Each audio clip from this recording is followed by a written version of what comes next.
नमस्कार बंधुरा आमी संचिता संचितास एसेंस रेसिपिजे आपनाके स्वागत। आज के एकदम ब्रेकफास्ट रेसिपि बेसन का चिला बा आपनी एखाने पैनकेकও बोलते पारेन। आमरा एखाने आलू ग्रेट करे खूब भालो करे धुए निয়েছি। आलूर मध्य का स्टार्च जेन ना थाके खेयाल राखबेन। आमरा एखाने तावाटा गरम करते दिए दिएছি एकदम लो फ्लेमे। आमरा निচ্ছি बेसन, तार आगे आलूर मध्य स्वाद अनुयायी नुन दिচ্ছি, एकटू हिंग दिচ্ছি, काँचा लंकाके एकदम झिरिझिरि करे कुचिए नेब।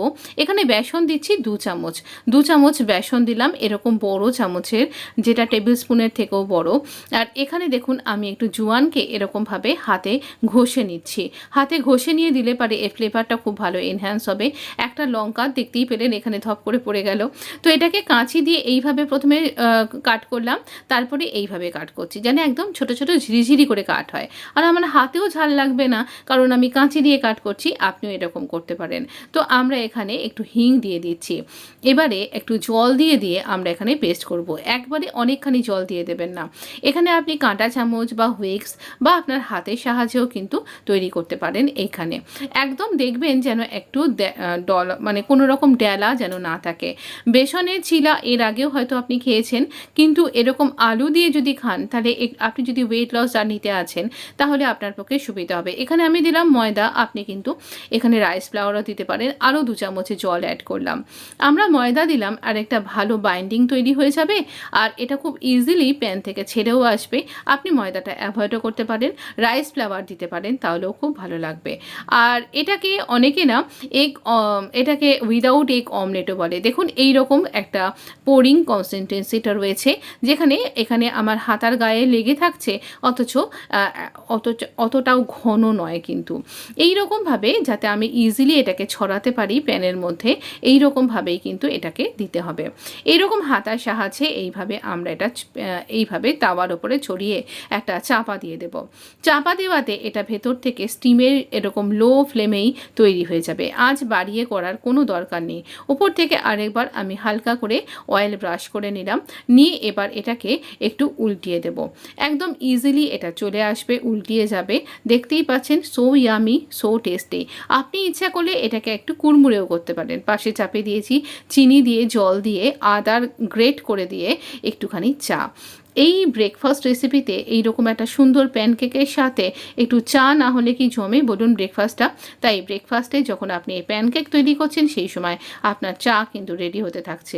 একই সাথে দুটো জিনিস রেডি হয়ে যাবে, আপনার ব্রেকফাস্ট হয়ে যাবে ইয়ামি ইয়াম। এবার আপনি টিফিন বক্স রেসিপি হিসাবে ওটা সার্ভ করতে পারেন, বা আপনি নিজে যখন অফিসে যাচ্ছেন সেই সময়তেও কিন্তু এটা খেয়ে বেরিয়ে পড়তে পারেন। ইজিলি কিন্তু তৈরি হয়ে যাবে।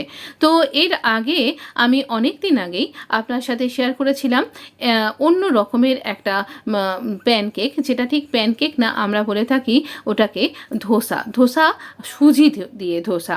তো সেটাও আপনি কিন্তু দেখতে পারেন। আর সেখানে আমি একটা ভীষণ সুন্দর চাটনিও আপনার সাথে শেয়ার করেছিলাম। আপনি আমার ব্রেকফাস্ট রেসিপির যে প্লেলিস্টটা আছে সেটা একবার চেক করতে পারেন। কিন্তু খুব ইজি, আর সেখানেও কিন্তু খুব তাড়াতাড়ি এটা তৈরি হয়ে যায়। আমি এটাও তৈরি করতে দিলাম। আমার চায়ের জল ফুটে গেছে। আমি 2 রকম চা পাতা ব্যবহার করি, কিন্তু চা পাতা দিয়ে জলটাকে ফোটাবেন না, এটাকে এরকম করে চাপা দিয়ে দেবেন। আমি এখানে লিকার চা এবং আমার পাতা চা 2 রকম চাই ব্যবহার করি, কারণ আমি একটু স্ট্রং চা খেতে পছন্দ করি। আমি দুধ দিই না চায়ে, কিন্তু আপনি ইচ্ছা করলে চায়ে পর্যাপ্ত পরিমাণ দুধ ব্যবহার করতেই পারেন। আমি আমার মতন চা বানাচ্ছি, আর সেই সাথে আপনাকে এই সাথে পরিবেশন করছি বেসনের চিলা। তো বেসনের এইটা আমি একটু হড়বড়িতে তাড়াতাড়ি করে ফেলেছিলাম, তাই তলাটা একটুখানি একটা দিকে আটকে গেছিল। তো কিছু যাবে আসবে না, এটা উল্টে দিয়ে সুন্দরভাবে উল্টেও গেছে, ছিঁড়েও যায়নি। তো সুন্দর পারফেক্ট একটা চিলা কিন্তু রেডি হয়েই গেছে আমার। চলুন আমরা সার্ভ করে দিচ্ছি, আর সেই সাথে দিচ্ছি চা। তো এই রকম করে আপনি তাড়াহুড়ো করবেন না, একটুখানি কম আঁচে হতে দিন। আমি এখানে সস নিয়েছি, আপনি ওই চাটনিটা কিন্তু পরিবেশন করতে পারেন। তো চা আমরা ঢেলে দিচ্ছি। তো এই রকম চা আমি খেতে খুব পছন্দ করি, আল্লাম চা।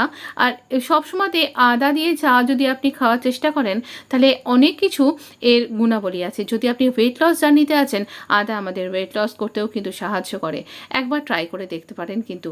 আর খেতেও খুব ভালো লাগে, গরমের দিনেও ভালো লাগে, শীতের দিনেও লাগে, বর্ষাতে তো লাগেই লাগে। তো এই রকম একটা চায়ের সাথে এই রকম বেসনের চিলা আপনি এনজয় করুন। ভালো কথা, সাবস্ক্রাইব করতে কিন্তু ভুলবেন না। ধন্যবাদ।